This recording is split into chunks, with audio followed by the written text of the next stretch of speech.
میرے بھائیوں، انسان کو جب وہ کاروبار کرتا ہے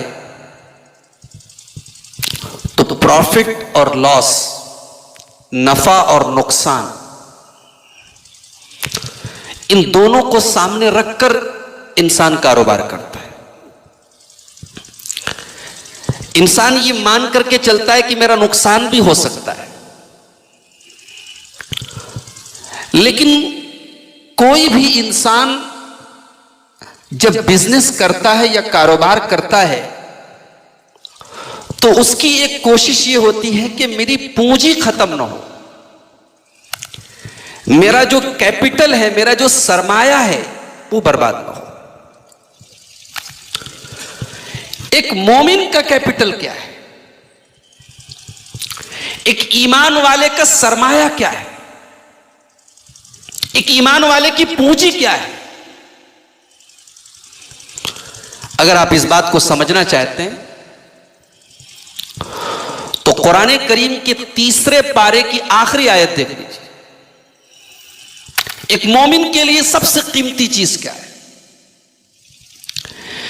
ان الذین کفروا وماتوا وهم کفار فلن يقبل من احدهم ملء الارض ذهبا۔ میرے بندو، جن لوگوں نے کفر کیا اور کفر کی حالت میں مر گئے، ایمان نہیں لا سکے، کل قیامت کے دن اللہ تبارک و تعالی جب ان سے پوچھے گا تم ایمان نہیں لا پائے، تو وہ کیا کہیں گے؟ رائے ملء الارض ذہبا، وہ زمین بھر کر کے سونا دینے کے لیے بھی تیار ہو جائیں گے۔ یعنی اگر ان کو اتنا پیسہ مل جائے، اتنی دولت مل جائے، اتنا سرمایہ مل جائے، زمین کے برابر ان کو سونا دے دیا جائے اور وہ زمین کے برابر سونا دے کر کے اللہ کے یہاں بچ جانا چاہیں، جہنم کی آگ سے بچ جانا چاہیں، تو قرآن کہہ رہا ہے فَلَن يُقْبَلَ، ان کے زمین بھر کے سونا کو بھی قبول نہیں کیا جائے گا۔ میرے پیارے بھائیوں، ایمان کی قیمت کا اندازہ لگاؤ، ایمان کتنی قیمتی چیز ہے کہ زمین بھر کر کے بھی ہم اس ایمان کا سودا نہیں کر سکتے، اس ایمان کا مول نہیں خرید سکتے۔ قرآن کہہ رہا ہے ان الذین کفروا وماتوا وهم کفار، جو لوگ کفر کی حالت میں دنیا سے چلے گئے، جو ایمان نہیں لے آ پائے، ایمان نہیں لا سکے، فَلَن يُقْبَلَ مِنْ أَحَدِهِمْ مِلْءُ الْأَرْضِ ذَهَبًا، اگر وہ اللہ کے عذاب سے بچنے کے لیے زمین بھر کے سونا دینا چاہیں، زمین بھر کے سونا بھی اگر اللہ تعالیٰ ان کو دے دے اور وہ بچنا چاہیں، قرآن کہتا ہے کہ وہ اللہ کے عذاب سے نہیں بچ سکتے۔ یہ ایمان کی قیمت ہے۔ اسی لیے جو سچا مومن ہوتا ہے اس کے لیے سب سے پہلے اس کا ایمان ہوتا ہے۔ ہمارے ایک کہاوت ہے، جان بچی تو لاکھوں پائے، مگر ایک مومن کے لیے جان بھی بعد میں ہے، پہلے ایمان ہے۔ اگر مسئلہ اس کے ایمان کا آ جائے تو اپنی جان کو بھی قربان کرنے میں وہ دریغ نہیں کرتا۔ ایک حدیث اپنے سامنے رکھیے، امام احمد رحمۃ اللہ علیہ اپنی حدیث کی کتاب مسند احمد میں یہ حدیث لائے ہیں۔ اللہ کے نبی صلی اللہ علیہ وسلم جب معراج پر گئے تو آپ کو بڑی بہترین خوشبو محسوس ہوئی۔ آپ نے پوچھا جبریل یہ خوشبو کہاں سے آ رہی؟ حضرت جبریل نے کہا کہ اللہ کے رسول، یہ خوشبو اس عورت کی ہے جو فرعون کے محل میں نوکرانی تھی اور فرعون کی بیٹی کو کنگھی کرتی تھی۔ اس عورت کا کام کیا تھا؟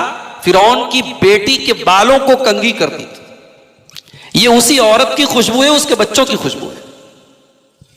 اللہ کے رسول نے پوچھا کہ اس عورت نے ایسا کون سا کارنامہ انجام دیا تھا، ایسا کون سا کام کیا تھا کہ آج جنت میں اس کی خوشبو آ رہی ہے؟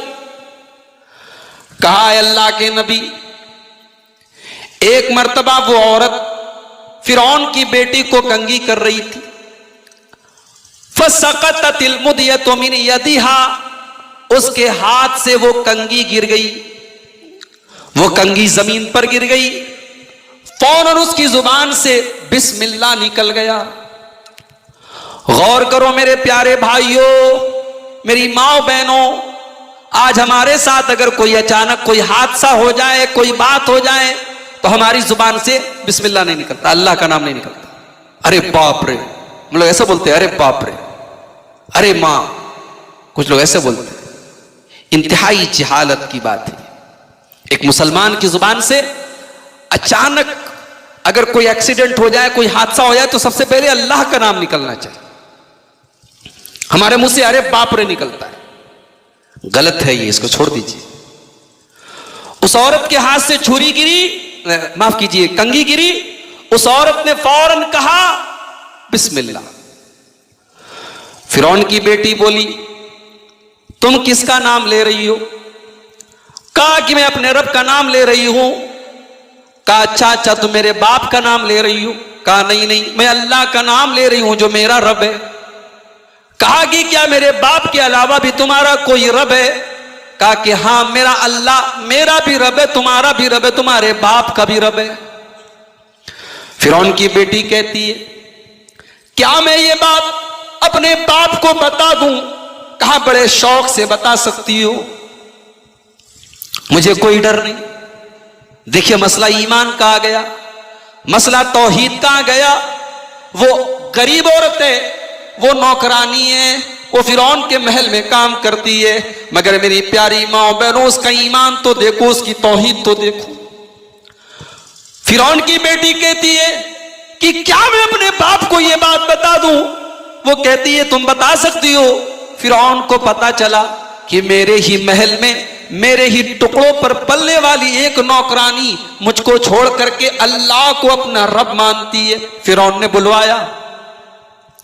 مسند احمد کے الفاظ ہیں، فرعون سوال کرتا ہے اس عورت سے الکی ربن غیری، اے عورت کیا تو مجھے چھوڑ کر کے کسی اور کو بھی اپنا رب مانتی ہے؟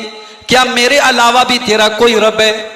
وہ عورت کہتی ہاں، ربی و ربک اللہ، اے فرعون میرا رب تو اللہ ہے جو میرا بھی رب ہے اور تیرا بھی رب ہے۔ فرعون کہتا ہے تو سوچ سمجھ لے، میں تجھے جان سے مار دوں گا، تجھے قتل کر دوں گا، تیرے تمام کے تمام بچوں کو قتل کر دوں گا۔ مگر وہ عورت سے ٹس سے مس نہیں ہوتی ہے، کیونکہ مسئلہ ایمان کا آ چکا ہے، مسئلہ توحید کا آ چکا ہے۔ جب ایمان کا مسئلہ آ جائے تو جان کا نمبر بھی بعد میں، پہلے ایمان کا نمبر ہے۔ عورت کہتی ہے کوئی بات نہیں، لیکن میں اپنا رب اگر مانتی ہوں تو اللہ کو مانتی ہوں۔ حدیث کے الفاظ ہیں، فرعون نے آگ تیار کروائی اور حکم دیا کہ اس آگ کے اندر اس عورت کو اور اس کے تمام بچوں کو جلا دیا جائے۔ عورت کو جب جلانے کی تیاری ہونے لگی تو فرعون سے وہ عورت کہتی ہے میری ایک آخری خواہش، ایک انتم اچھا ہے، کیا تم پوری کرو گے؟ کہا کیا ہے؟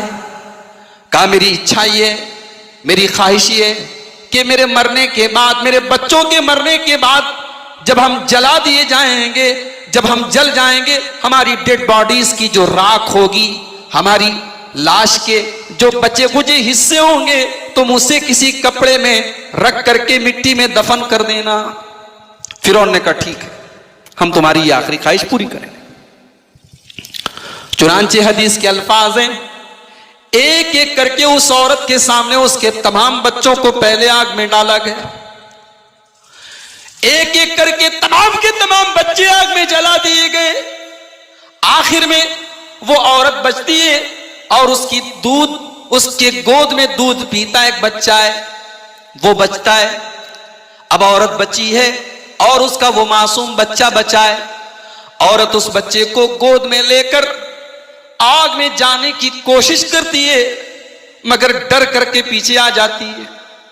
سارے بچے آگ میں چلے گئے، ابھی تک تو اس کو ڈر نہیں لگا تھا، مگر اب چونکہ یہ بچہ گود میں، یہ دودھ پیتا بچہ ہے، اور دنیا جانتی ہے کہ جب بچہ اپنی ماں کا دودھ پیتا ہے تو ماں کو بچے سے بڑی محبت ہوتی ہے، اس معصوم بچے کو اپنی ماں سے بڑا پیار ہوتا ہے، اور ماں کو بھی اس بچے سے بڑی محبت ہوتی ہے۔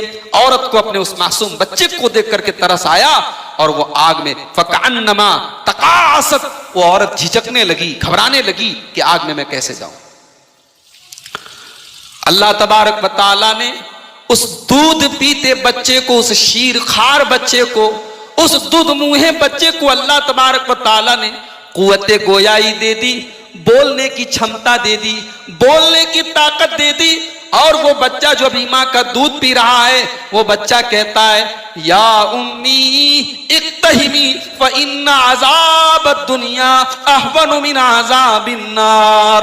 وہ بچہ کہتا ہے اے میری پیاری امی جان، اے میری ماں، تو اس آگ کے اندر چلی جا، تو اس آگ کے اندر کود جا، فإن عذاب الدنیا احون من عذاب النار، کیونکہ دنیا کی آگ جہنم کی آگ سے آسان ہے۔ دنیا کی آگ میں جل جانا یہ آسان ہے، لیکن جہنم کی آگ میں جلنا بڑا مشکل ہے۔ حدیث کے الفاظ ہیں جب بچے نے یہ بات کہی، ماں اپنے بچے سمیت آگ میں کود جاتی ہے۔ یہ ہوتا ہے ایمان، یہ آج ہم سب کے پاس ہے۔ یہ اللہ کی بہت بڑی نعمت اور سب سے قیمتی دولت میرے بھائیو آج ہم سب کے پاس ہے۔ ہم ایمان والے ہیں، مگر افسوس ہم اس ایمان کی ویلیو نہیں سمجھتے، اس ایمان کی قیمت نہیں سمجھتے کہ کتنی قیمتی چیز اللہ نے ہمیں اور آپ کو دی۔ دنیا میں بے شمار لوگ ہیں، لیکن اللہ نے ہمیں اور آپ کو چنا ہے کہ ہم صرف اور صرف اس مالک کے آگے سر جھکاتے ہیں۔ دنیا میں ایسے بھی لوگ ہیں کہ اپنے ہاتھوں سے بت بناتے ہیں، مورت بناتے ہیں اور اس کے آگے ماتھا ٹیکتے ہیں۔ ایسے بھی لوگ ہیں شرمگاہ کی عبادت کرتے ہیں۔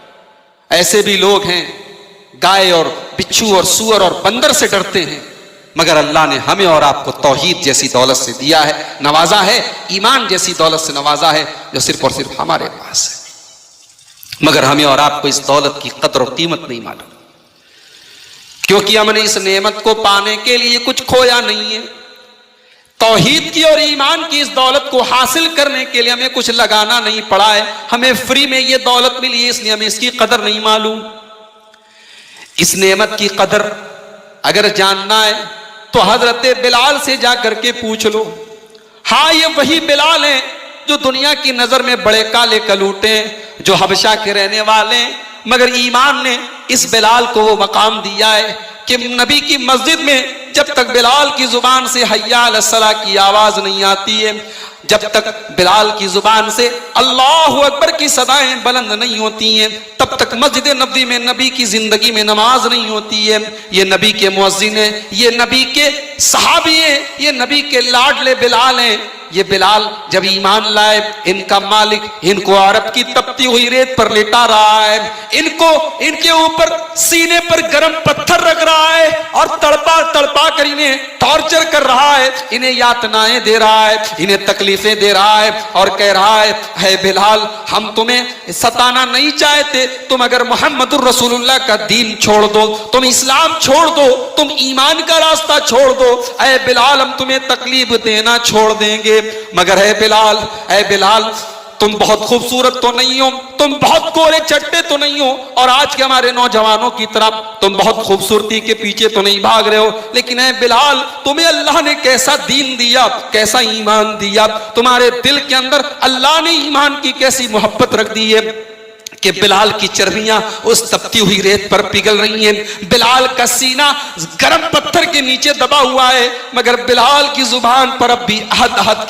کی صدائیں بلند ہو رہی ہیں، بلال اس حالت میں بھی اللہ کی توحید کی آواز دے رہا ہے۔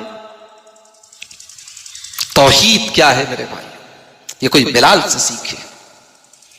میری ماؤں بہنوں، بچے کو نظر لگ جائے فوراً ایک کالا دھاگا تم نے بچے کے گلے میں پہنا دیا، بچے کو بیماری ہو گئی، آپ نے گنڈا اور تعویذ اور چھلے اس کو پہنا دیے، ایک ایک نہیں تین تین چار چار دھاگے، لال کالے پیلے دھاگے بچے کے گلے میں ڈال دیے۔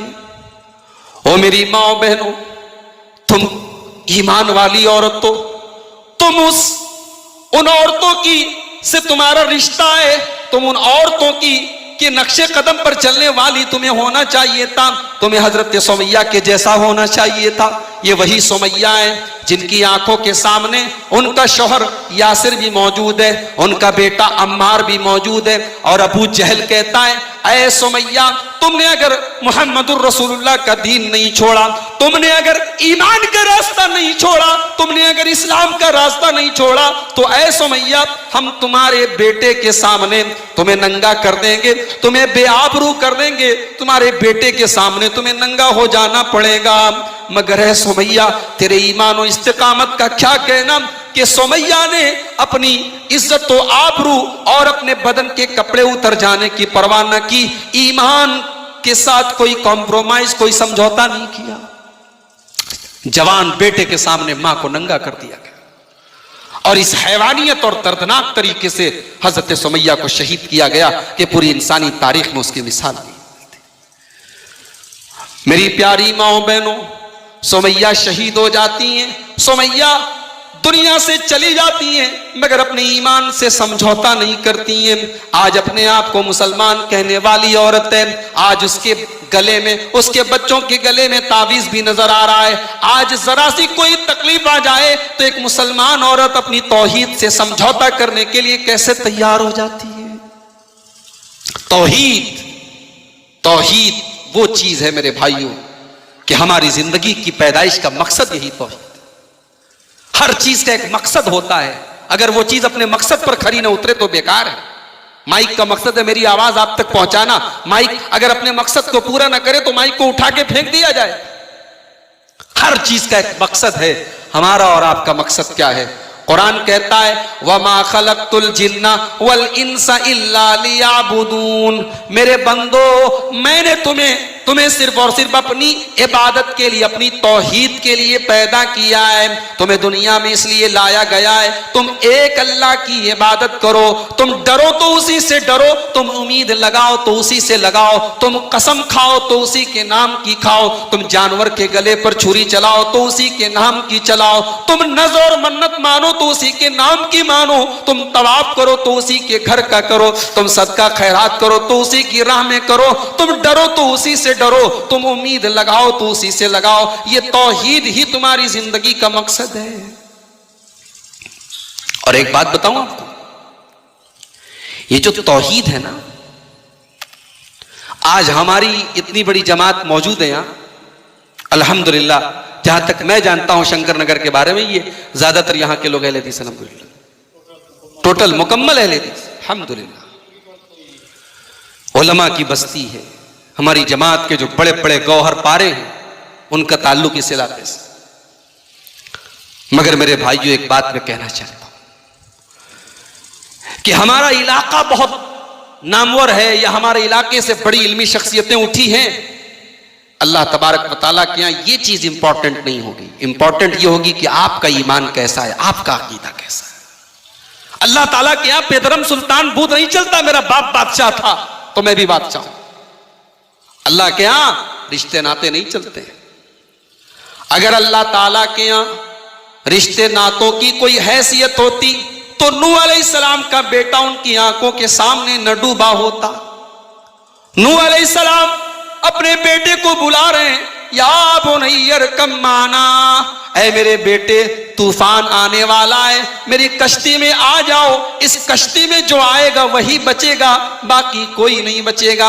بیٹا جواب دیتا ہے سآوی الی جبل یعصمنی من الماء، اے ابا جان آپ میری ٹینشن نہ لیں، آپ میری چنتا نہ کریں، پانی آئے گا، طوفان آئے گا، میں پہاڑ پر چڑھ جاؤں گا، آپ اپنی کشتی کو لے کر آگے بڑھیں، آپ میری ٹینشن نہ لیں۔ حضرت نوح علیہ السلام جواب دیتے ہیں لا عاصم اليوم من امر اللہ، اے میرے بیٹے آج اللہ کے عذاب سے کوئی بچانے والا نہیں ہے، آج اگر تو میری کشتی میں نہیں آیا تو آج تجھے اللہ کے عذاب سے کوئی بچانے والا نہیں ہے۔ قرآن کہتا ہے ابھی باپ بیٹے کی گفتگو چل رہی ہے، ابھی باپ بیٹے کی بات چل رہی ہے، فحال بینہما الموج فکان من المغرقین. ابھی باپ بیٹے کی گفتگو چل ہی رہی ہے کہ پانی کی ایک لہر آتی ہے, ایک موج آتی ہے اور نوح علیہ السلام کے بیٹے کو ڈوبا دیتی ہے, ڈوب جاتا ہے, وہ مر جاتا ہے. نوح علیہ السلام اللہ کی بارگاہ میں دعا کرتے ہیں, اے اللہ تو نے وعدہ کیا تھا تو مجھے اور میرے اہل و عیال کو, میری فیملی کو, میرے پریوار کو بچائے گا. اے اللہ ان ابنی من اہلی, اے اللہ میرا بیٹا بھی تو میرے پریوار کا ایک سدس ہے, میری فیملی کا ایک ممبر ہے, میرے خاندان کا ایک فرد ہے. اے اللہ میرا بیٹا میری آنکھوں کے سامنے ڈوب گیا. اے اللہ تیرا وعدہ تو سچا ہے, تو اپنے وعدے سے مکرنے والا نہیں ہے, تو اپنے وعدے کی خلاف ورزی کرنے والا نہیں ہے. اے اللہ میرا بیٹا کیسے ڈوب گیا؟ اللہ نے حضرت نوح علیہ السلام کو تنبیہ کرتے ہوئے فرمایا, یا نوح انہو لیس من اہلک, اے نوح خبردار خبردار, ہم نے تم سے یہ کہا تھا ہم تمہارے پریوار کے لوگوں کو بچائیں گے, مگر تمہارا بیٹا تمہارے پریوار والا نہیں ہے, تمہاری فیملی کا نہیں ہے. کیوں؟ وہ تو میرا بیٹا ہے. قرآن کہتا ہے, اللہ اپنے نبی سے کہتا ہے, انہو عمل غیر صالح, تیرے بیٹے کا عمل ٹھیک نہیں ہے, تیرے بیٹے کا عقیدہ ٹھیک نہیں ہے, تیرے بیٹے کے اندر ایمان نہیں ہے. اگر ایمان نہیں ہے تو نبی کا بیٹا بھی اللہ کے یہاں نہیں بچ پایا. شاعر نے کہا نا, بغاوت پر ہو آمادہ تو ڈوبے نوح کا بیٹا, یہاں نام و نسب کی برتری سے کچھ نہیں ہوتا. آج الحمدللہ آپ ایک اہل حدیث گاؤں سے آپ کا تعلق 100% آپ اہل حدیث اس گاؤں کے افراد ہیں, مگر آج توحید کیا ہے, توحید کی 3 قسموں کے بارے میں اگر پوچھ لیا جائے تو ہمارے بہت سارے بھائیوں کو پسینے چھوٹ جائیں گے. یہ توحید کی 3 قسمیں کیا ہوتی ہیں؟ یہ بیسک نالج ہے اسلام کی. توحید کیا ہے, توحید کی 3 قسمیں کیا ہیں, یہ کتابوں میں پڑھنے کی چیز نہیں ہے, یہ ہم سب کو پتا ہونا چاہیے. توحید کی 3 قسمیں ہیں. اب آپ کہیں گے یہ 3 قسمیں کہاں سے آ گئی توحید کی؟ تو قرآن اور حدیث کی روشنی میں علماء نے نکالا ہے کہ یہ توحید کی 3 قسمیں, اور جب تک ان تینوں قسموں پر آدمی, ان پر عقیدہ نہ ہو, ان پر ایمان نہ ہو, آدمی کی توحید مکمل نہیں ہوتی, اس کا ایمان مکمل نہیں ہوتا. توحید کی ایک قسم یہ ہے, سب سے پہلی قسم توحید ربوبیت. کیا مطلب ہے اس کا؟ سمجھ لیجئے, یہ بڑی اہم چیز ہے. کم سے کم اہل حدیث کے بچے کو توحید معلوم ہونی چاہیے. توحید ربوبیت کا یہ مطلب ہے کہ ہمارا یہ عقیدہ ہے, ہمارا یہ ایمان ہے کہ اللہ تبارک و تعالی ہی تنہا اس پوری کائنات کا خالق ہے, کریٹر ہے اور مالک ہے. ساری کائنات کی بادشاہت اس کے ہاتھ میں ہے. تبارک الذی بیدہ الملک وہو علی کل شیء قدیر. بڑی برکت والی ہے وہ ذات جس کے ہاتھ میں ساری کائنات کی بادشاہت ہے. اللہ تبارک و تعالی تنہا ساری کائنات کا پیدا کرنے والا, ساری کائنات کا مالک ہے اور ساری کائنات کا مدبر ہے. ساری کائنات کو چلانے والا بھی وہی ہے. اسی کے حکم سے سورج نکلتا ہے, اسی کے حکم سے سورج ڈوبتا ہے. کائنات کا ایک پتا بھی اللہ تبارک و تعالی کی مرضی اور مشیت کے بغیر اپنی جگہ سے ہلتا نہیں. یہ ہے توحید ربوبیت. توحید کی دوسری قسم, میرے بھائیوں میں جانتا ہوں رات کافی ہو چکی ہے, ہو سکتا ہے کہ آپ کے ذہن و دماغ کے اوپر کہیں نیند بھی طاری ہو رہی ہو, مگر یہ وہ بات ہے جو ہر آدمی کے دل و دماغ میں ہونی چاہیے. توحید کی دوسری قسم توحید الوہیت ہے, یعنی اس بات کا عقیدہ رکھنا, اس بات کا ایمان رکھنا کہ اللہ تبارک و تعالی ہی تنہا اکیلا عبادت کے لائق ہے. عبادت کی جتنی اقسام ہیں سب کا حقدار وہی ہے, اس کے علاوہ کسی اور کے لیے عبادت کرنا جائز نہیں ہے. یہ ہے توحید الوہیت. اور توحید کی تیسری قسم کیا ہے؟ توحید اسماء و صفات. توحید اسماء و صفات یعنی اللہ تبارک و تعالیٰ کے جتنے نام آئے ہیں قرآن اور حدیث میں, جتنی صفات آئی ہیں قرآن اور حدیث میں, اللہ تبارک و تعالیٰ اپنے ان تمام ناموں کے ساتھ, اپنی ان تمام صفات کے ساتھ متصف ہے, اور اللہ وہ تمام صفات کے ساتھ اللہ تبارک و تعالیٰ کے شایان شان ہے وہ صفات, اور اللہ اپنی ان تمام صفات سے متصف ہے. یہ ہمارا ایمان ہونا چاہیے. اب یہاں ایک بڑی موٹی موٹی بات آپ کو بتا دینا چاہتا ہوں. جھگڑا توحید و ربوبیت میں نہیں. مکہ کے مشرک بھی مانتے تھے کہ اللہ رب ہے, مکہ کے 1400 سال پہلے اللہ کے رسول سے زندگی پر لڑائی کرنے والے، جنگ کرنے والے مکہ کے مشرکین کا بھی یہی عقیدہ تھا کہ بارش برسانے والا اللہ ہے، پیدا کرنے والا اللہ ہے، لیکن قرآن نے ان کو مشرک کہا ہے، کافر کہا ہے۔ وَلَئِن سَأَلْتَهُمْ مَنْ خَلَقَ السَّمَاوَاتِ وَالْأَرْضَ، اے نبی اگر آپ ان سے سوال کریں کہ زمین و آسمان کو کس نے پیدا کیا، ایک ہی جواب دیں گے اللہ نے۔ قُلْ مَنْ بِيَدِهِ مَلَكُوتُ كُلِّ شَيْءٍ، اے نبی اگر آپ سوال کریں ساری کائنات کا بادشاہ کون ہے، ایک ہی جواب دیں گے اللہ ہے۔ پھر جھگڑا کیوں ہے؟ پھر جھگڑا کیوں ہے؟ کیونکہ وہ اللہ کو رب مانتے تھے مگر عبادت اللہ کے ساتھ دوسروں کی بھی کرتے تھے۔ اگر اتنی بات آپ کو سمجھ میں آ گئی تو میرے بھائیوں یاد رکھو کہ اللہ کو رب مان لینا یہ کافی نہیں ہے، اللہ کو رب ماننے کے ساتھ ساتھ اللہ ہی کی عبادت کرنا، اللہ ہی کے آگے ماتھا ٹیکنا، اللہ ہی سے دعا کرنا، اللہ ہی کے اوپر بھروسہ کرنا، یہ بھی توحید کا تقاضا ہے۔ اگر مسلمان کا بھروسہ لال کالے پیلے دھاگے پر ہو جائے، چھلوں پر ہو جائے، مسلمان کا ایمان اتنا کمزور ہو جائے کہ شادی کے 3-4 سال کے بعد بیٹا نہ ہو تو غیر اللہ کے آستانے پہ اس کی پیشانیاں جھکنے لگے، تو یہ مسلمان ہو ہی نہیں سکتا، یہ مومن ہو ہی نہیں سکتا، یہ توحید ہو ہی نہیں سکتی۔ یہ شرک ہے اور یہ اتنا بڑا گناہ ہے کہ اللہ تبارک و تعالی جو غفار ہے، جو رحیم ہے، اس نے پورے قرآن میں کسی اور گناہ کے بارے میں یہ نہیں کہا کہ ہم معاف نہیں کریں گے، مگر شرک کے بارے میں کہا کہ ہم اس کو معاف نہیں کریں گے۔ ان اللہ لا یغفر ان یشرک بہ ویغفر ما دون ذلک لمن یشاء، میرے بندو ہم تمہارے تمام کے تمام گناہوں کو تو معاف کر دیں گے، مگر تم اگر ہماری عبادت میں تم نے کسی کو شریک کیا ہوگا، تم نے شرک کیا ہوگا، جو دنیا کا سب سے بڑا پاپ ہے، جو سب سے بڑا گناہ ہے، جو ظلم عظیم ہے، اگر تم نے شرک کیا ہوگا تو ہم شرک کو معاف نہیں کریں گے، اللہ کے شرک کی معافی نہیں۔ اسی لیے اللہ کے نبی صلی اللہ علیہ وسلم اپنے بچوں کو بھی توحید سکھاتے تھے۔ قرآن کہتا ہے حضرت یعقوب علیہ السلام دنیا سے جا رہے ہیں، ام کنتم شہداء اذ حضر یعقوب الموت، یاد کرو یعقوب علیہ السلام دنیا سے جا رہے ہیں، ان کے ساری اولاد، ان کے سارے بچے ان کو گھیر کر کھڑے ہیں۔ باپ دنیا سے جاتا ہے تو آج ہمارے یہاں جائیداد کی بات کرتا ہے، پراپرٹی کی بات کرتا ہے، روپیے پیسے کی بات کرتا ہے، مگر یہ اللہ کے پیغمبر یعقوب علیہ السلام ہیں، یہ دنیا سے جا رہے ہیں، یہ اپنے بچوں سے کیا کہتے ہیں؟ ما تعبدون من بعدی، اے میرے بچوں یہ بتاؤ تم میرے مرنے کے بعد کس کی عبادت کرو گے، کس کے آگے سر جھکاؤ گے، کس کی پرستش کرو گے، کس کی عبادت کرو گے؟ توحید کے بارے میں سوال کر، کس کی عبادت کرو؟ بچوں نے بیک زبان کہا نعبد الہک و الہ آبائک ابراہیم و اسماعیل و اسحاق، اے ابا جان آپ فکر مت کیجئے، ہم اسی اللہ کی عبادت کریں گے جس کی عبادت آپ کرتے تھے اور ہمارے باپ دادا ابراہیم، اسماعیل اور اسحاق کرتے تھے۔ پتہ یہ چلا کہ اولاد مرنے کے پہلے باپ کی یہ ذمہ داری ہے کہ اولاد کو توحید دے کر کے جائے اور مرتے دم تک توحید کی وصیت کر کے جائے۔ مگر وہ باپ کیا اپنے بچوں کو توحید کی تعلیم دے گا جو خود اپنے بچوں کو تعویذ پہناتا ہے؟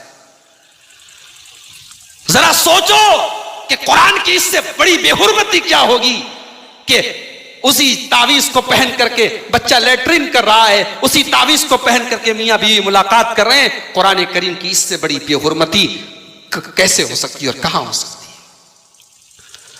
مسند احمد کی روایت ہے، اللہ کے پیارے نبی جناب محمد الرسول اللہ صلی اللہ علیہ وسلم نے اپنے ایک صحابی کے ہاتھ میں پیتل کا چھلا دیکھا، پیتل کا کڑا دیکھا۔ آپ نے پوچھا تم نے یہ کیا پہنا ہے؟ صحابی کہنے لگے اے اللہ کے نبی مجھے واہنہ نام کی بیماری ہے جس میں رگیں پھول جاتی ہیں۔ اے اللہ کے نبی یہ پیتل کا چھلا میں نے اس لیے پہنا ہے، مجھے کسی نے بتایا ہے کہ یہ چھلا پہننے سے واہنہ کی بیماری دور ہو جاتی ہے۔ بڑے غور سے سنو مسلمانوں، اپنے رسول کا جواب سنو، اللہ کے نبی کیا فرماتے ہیں؟ اللہ کے نبی کہتے ہیں اے میرے صحابی یہ جو تم نے چھلا پہنا ہے لا یزید الا وہنا، یہ تمہاری بیماری کو اور بڑھائے گا۔ کیا مطلب؟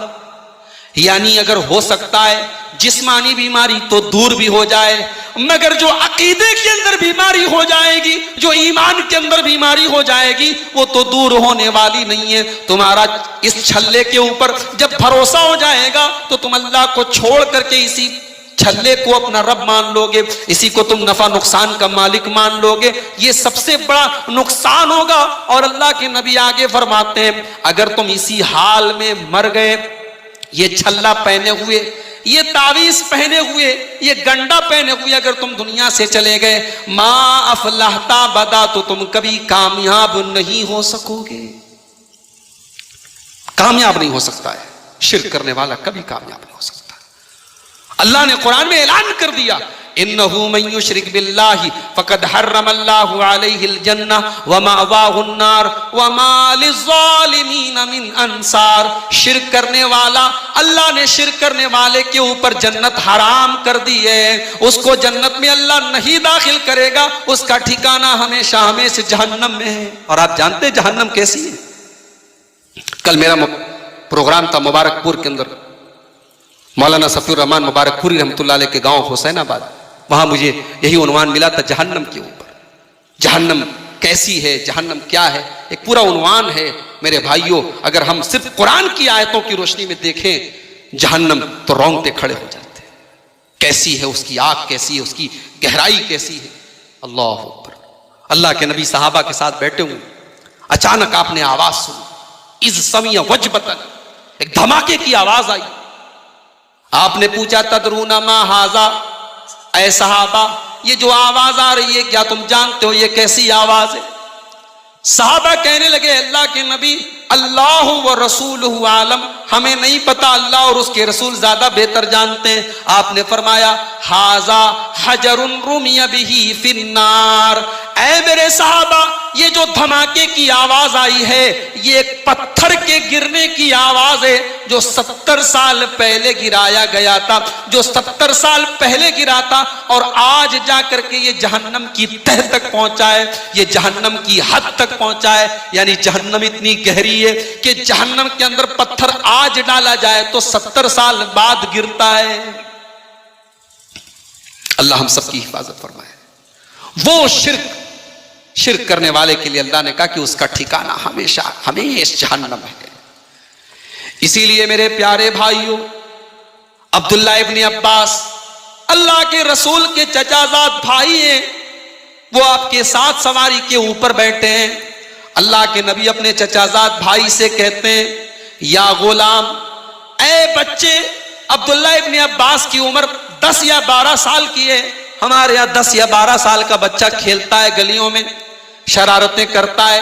10-12 سال کا بچہ نادان ہوتا ہے، مگر غور کرو کہ اللہ کے نبی 10-12 سال کے بچے کو کتنی قیمتی باتیں بتا رہے ہیں۔ اللہ کے پیارے نبی کہتے ہیں اے بچے، اے عبداللہ ابن عباس، میں تجھے کچھ باتیں سکھا رہا ہوں، کچھ باتیں بتا رہا ہوں، تو اپنے دماغ میں اس کو بٹھا لینا۔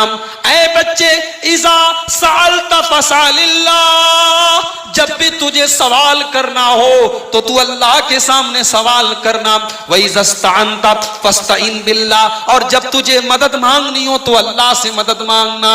اور اے میرے بچے یاد رکھ، اگر اللہ تبارک و تعالی تجھے کوئی فائدہ نہ پہنچانا چاہے تو ساری کائنات مل کر کے لَوِ اجْتَمَعُوا عَلَىٰ أَن يَنفَعُوكَ بِشَيْءٍ، اگر ساری دنیا مل کر کے تجھے کوئی فائدہ پہنچانا چاہے تو اللہ اگر فائدہ نہ دینا چاہے تو ساری دنیا مل کر کے نہیں دے سکتی۔ اگر بیماری لکھی ہے ہم لال دھاگا پہن لیں، کالا پہن لیں، پیلا پہن لیں، بیماری دور ہونے والی نہیں ہے جب تک کہ ہم اللہ سے دعا نہ کریں اور اللہ ہماری تکلیف کو دور نہ کرے۔ بچوں کو نظر لگ سکتی ہے، حدیث سے ثابت ہے، مگر اس کا علاج تعویذ نہیں ہے، اس کا علاج گنڈے نہیں ہے۔ اور یہ جہالت عورتوں کے اندر زیادہ ہوتی ہے، گھر بگڑتے ہیں سب سے پہلے عورتوں سے۔ اللہ کے نبی نے ایسے ہی نہیں کہا تھا کہ عورت دیندار اپنے گھر میں لے کے تنکح المرأۃ ل40، عورت کے اندر 4 چیزیں دیکھی جاتی ہیں، لمالہا، مال دیکھا جاتا ہے، ولحسبہا، خاندان اور برادری دیکھی جاتی ہے،